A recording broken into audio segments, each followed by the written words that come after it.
नमस्कार प्रिय दर्शकों, आप देख रहे हैं ज्योतिष मंत्रा। प्रिय दर्शकों, आज एक सम्मोहन मंत्र की चर्चा है।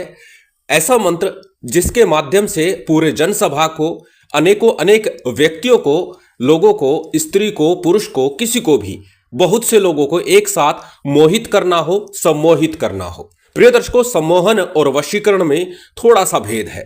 वशीकरण का तात्पर्य है किसी व्यक्ति को अपने अनुकूल इस प्रकार बना लेना कि जैसा आप कहें वैसा वो करे। सम्मोहन में उस व्यक्ति का ध्यान, सामने वाले व्यक्ति का ध्यान अपनी तरफ आकर्षित करना होता है। कोई आपकी बात नहीं सुनता, नहीं मानता, तो आपकी बात को सुने, समझे, माने, आपकी तरफ ध्यान दे, आपको लोगों में चर्चित करा दे, ये सम्मोहन है। वशीकरण और सम्मोहन में थोड़ा सा भेद है। आज का जो प्रयोग है वो सम्मोहन के लिए है, पूरी जनसभा के लिए। यदि आपका कार्य ऐसा है जिसमें आपको पब्लिक डीलिंग करनी होती है, कथा वगैरह करते हैं या पंडिताई का कार्य करते हैं, या फिर बीमा एजेंट का कार्य कर रहे हैं, या फिर आप नेट मार्केटिंग के क्षेत्र में हैं, तो ऐसी परिस्थिति में आपको एक जन समूह को संबोधित करना होता है।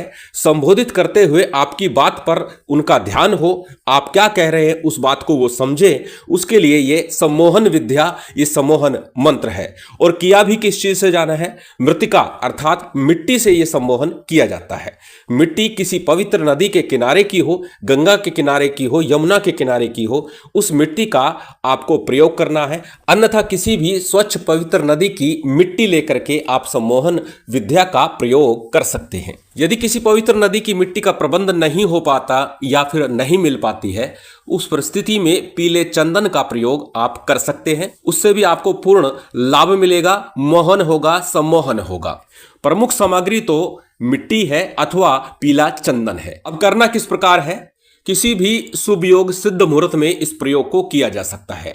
निकट भविष्य में गुप्त नवरात्रि का समय आ रहा है। गुप्त नवरात्रि का सिद्ध योग मुहूर्त तंत्र मंत्र साधना के लिए होता है। उस समय में किसी भी दिन से आप इसका आरंभ कर सकते हैं, अथवा ग्रहण काल में दीपावली, होली पर किया जाए तो पूर्णता और शीघ्रता के साथ ही अपना प्रभाव दिखाने लगता है। तो गुप्त नवरात्रि सबसे निकट है, उसी में इस प्रयोग को संपन्न कीजिएगा ताकि आप इसका शीघ्र लाभ ले सके। अब इस प्रयोग को कब करना है, कैसे करना है, किस समय करना है, किस सामग्री की आवश्यकता होगी, यही सब चर्चा है। सर्वप्रथम हमेशा की तरह बात करेंगे साधना प्रयोग की सामग्री की। इस प्रयोग के लिए सामान्य सी पूजन सामग्री ले सकते हैं, जिसमें अक्षत, पुष्प, धूप, दीप, नैवेद्य, फल, फूल, मिष्ठान जो भी लें वो रक्त वर्ण अर्थात लाल रंग के लिए, क्योंकि मां कामाक्षा का ये प्रयोग है। इसीलिए कहा है कि गुप्त नवरात्रि का समय ज्यादा श्रेष्ठ होगा इस प्रयोग के लिए, क्योंकि नवरात्रि का समय शक्ति आराधना का समय है और यह प्रयोग भी मां शक्ति का ही है। मां कामाख्या वशीकरण के लिए अत्यंत श्रेष्ठ मानी जाती है। उनके कोई भी प्रयोग किए जाए वो शीघ्र, अतिशीघ्र अपना प्रभाव दिखा देते हैं। खासकर ग्रस्त जीवन में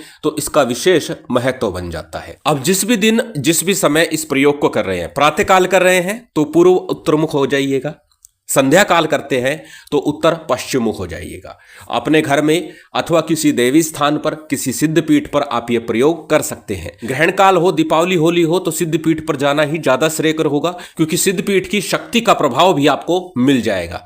परंतु अन्य दिनों में करते हैं या गुप्त नवरात्रि में करते हैं तो अपने घर में भी आप इस प्रयोग को संपन्न कर सकते हैं। सबसे पहले जिस भी समय आप ये प्रयोग कर रहे हैं उस समय के अनुसार अपना मुख कर लीजिए। सामने चौकी पट्टे के ऊपर लाल रंग का वस्त्र बिछा लीजिए, उसके ऊपर मां कामाख्या का चित्र स्थापित कीजिए, भगवान शिव का चित्र रख लीजिए अथवा अपने गुरु का चित्र रख लीजिए। एक दीपक कर्म साक्षी के रूप में तिल तेल का हो या फिर गाय के शुद्ध देशी घी का हो, कोई भी दीपक आप ले सकते हैं। कोई भी दीपक आप अपनी स्वेच्छा से, अपने सामर्थ्य के अनुसार प्रयोग कर सकते हैं।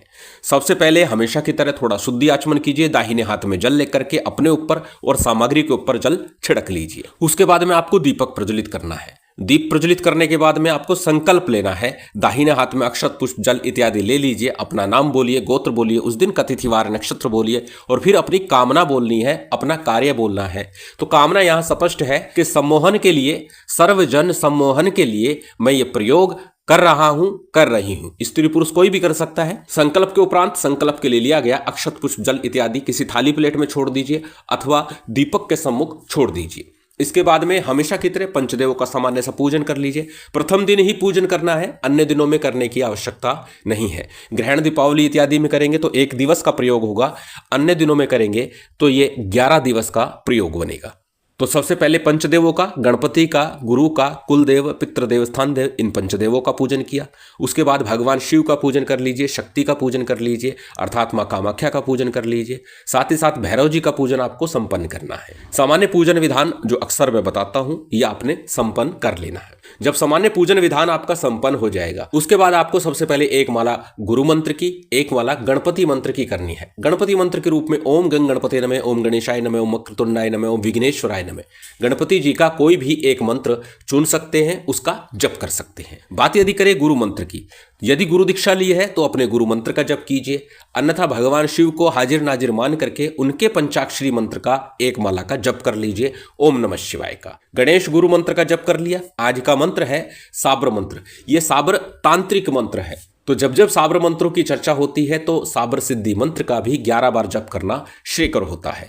तो साबर सिद्धि मंत्र का 11 बार जप कर लीजिएगा। साबर सिद्धि मंत्र एक बार फिर से आपकी स्क्रीन पर है, एक बार बोल करके बता देता हूं। गुरुसठ गुरु है वीर, गुरु साहब सुमरे बड़ी भात, सिंगी टोरो बन कहू मन नाऊ करतार, सकल गुरु की हर भजे घट पकर उठ जाग, चेत संहार श्री परमहंस। अत्यंत सरल ये साबर मंत्र है। प्रत्येक साबर मंत्र की साधना में इसका जप करना ही चाहिए। जब गणेश गुरु मंत्र साबर सिद्धि मंत्र का जप पूर्ण हो जाएगा उसके बाद में आज का जो मूल मंत्र है इसका आपको जप करना है। जप करने से पूर्व मंत्र को पहले अच्छे से कंठस्थ कर लीजिएगा, याद कर लीजिएगा, ताकि जप के दौरान किसी प्रकार की त्रुटि या भूल ना हो और आपकी साधना, आपका मंत्र पूर्णतः सिद्ध हो, जागृत हो। इसीलिए पहले मंत्र को अच्छे से कंठस्थ कर लीजिए। मंत्र अत्यंत सरल है, आपकी स्क्रीन पर है, स्क्रीनशॉट ले सकते हैं, किसी कॉपी नोटबुक में नोट कर सकते हैं। मंत्र को एक बार बोल करके बता देता हूं। मंत्र इस प्रकार है। गंगा किनारे की पीली पीली माटी, चंदन के रूप में बिके हाटी हाटी, तुझे गंगा की कसम, तुझे कामाक्षा की दुहाई, मान ले सतगुरु की बात, दिखा दे करामात, खींच जादू का कमान, चला दे मोहन बान, मोहे जन जन के प्राण, तुझे गंगा की यान। ओम नमः कामाक्षाय, अंकं चंटन तम पम यम शम ह्रीम क्रीम श्रीम फट स्वाहा। जैसे कि बताया कि साबर तांत्रिक मंत्र है, इसलिए दुगनी गति से अपना प्रभाव दिखाएगा और शीघ्र जागृत होकर के आपके कार्य की सिद्धि करेगा। जब मंत्र का जप पूर्ण हो जाएगा, अब कितना जप करना है? नित्य प्रति एक माला पर्याप्त है, अधिक करने की आवश्यकता ही नहीं होगी। ग्रहण काल दीपावली आदि में करते हैं तो ग्रहण काल में पर्व काल जितनी देर चलता है उतनी देर जप किया जाता है। दीपावली आदि में करते हैं तो उसके लिए भी समय निश्चित होता है कि कौन सा पर्व काल है, किस समय में साधना करनी होती है, किस समय में मंत्र जाप करना होता है, उतनी देर ही जप किया जाता है। तो इस मंत्र का एक माला का आपने जप किया। जप के उपरांत में शक्ति की आरती कीजिए, माँ भगवती कामाख्या की आरती कीजिए। उसके बाद में आपको जो भी भोग नैवेद्य आपने रखा हुआ है, सामान्य कुछ भी रख लीजिएगा, गुड़ रख लीजिए, मिश्री रख लीजिए, लौंग इलायची बताशे का भोग दे सकते हैं। कहने का तात्पर्य अनिवार्यता कुछ भी नहीं है, परंतु जो भी स्वेच्छा से आप रखना चाहें वो रख सकते हैं। उसका आपने भोग देना है। भोग लगाने के बाद थोड़ा जलाचमन कराइए, क्षमा प्रार्थना कीजिए, आसन को प्रणाम कीजिए, उठ जाइए। प्रिय दर्शकों, यहां पर एक बात और बता दूं, पूर्व में भी अनेकों बार ये प्रश्न आ चुका है कि नियम क्या होंगे। पहले भी कई बार बता चुका हूं कि एक वीडियो डाला हुआ है कि साधना के नियम क्या है, उनको आप फॉलो कीजिए, उनको देखिए किस प्रकार से हम साधना कर सकते हैं। उसका लिंक डिस्क्रिप्शन में मैं दे दूंगा ताकि आपकी साधना में किसी प्रकार की त्रुटि, भूल या फिर किसी भी प्रकार की कमी ना रहे। अत्यंत सरल विधान है इस मंत्र का, अत्यंत सरल प्रयोग है। अब प्रयोग क्या है? प्रयोग सिर्फ इतना ही है, जैसे कि आरंभ में बताया, चंदन, या तो पीला चंदन लीजिए अथवा गंगा यमुना किनारे की मिट्टी मिल जाए। इस मंत्र का आपको 21 बार जप करना है और जप करने के बाद अपने मस्तक पर लगा लेना है। जो भी आप चीज प्रयोग करेंगे तिलक के लिए, पूरे साधना काल में आपके सामने किसी कटोरी इत्यादि में उसे रख दीजिएगा। इस बात का भी ध्यान रखिएगा, अर्थात प्रथम दिन जब आप साधना करेंगे उसी दिन आपने मिट्टी लानी है या चंदन लाना है, जो भी लाना है वो प्रथम दिन से ही आपके पूजा स्थल पर, साधना स्थल पर रखा रहेगा।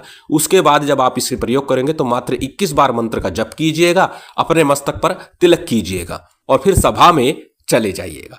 पूरी की पूरी सभा आपकी बात सुनने को मजबूर होगी, आपकी बात को ध्यानपूर्वक सुनेगी, आपकी बात को तूल देगी, आपकी बात का समर्थन करेगी। अत्यंत प्रभावी मां कामाख्या का ये सिद्ध मंत्र है और पूर्णतः अपना प्रभाव दिखा देता है, चमत्कार दिखाता है निश्चित तौर पर। यदि आप पब्लिक डीलिंग का कार्य करते हैं, कथावाचक है, पढ़ताई का कार्य कर रहे हैं, तो इस मंत्र का एक बार अनुष्ठान आपको करना ही चाहिए। शिव शक्ति की विशेष कृपा आप सभी को प्राप्त हो, यही कामना है। उम्मीद करता हूं आज की ये जानकारी, ये वीडियो आपको अच्छी लगी होगी। यदि अच्छी लगी हो तो कृपया लाइक कीजिएगा, शेयर कीजिएगा। यदि चैनल पर नए हैं तो सब्सक्राइब कर बेल आइकन बटन दबा दीजिएगा। जय माता दी, जय श्री राम।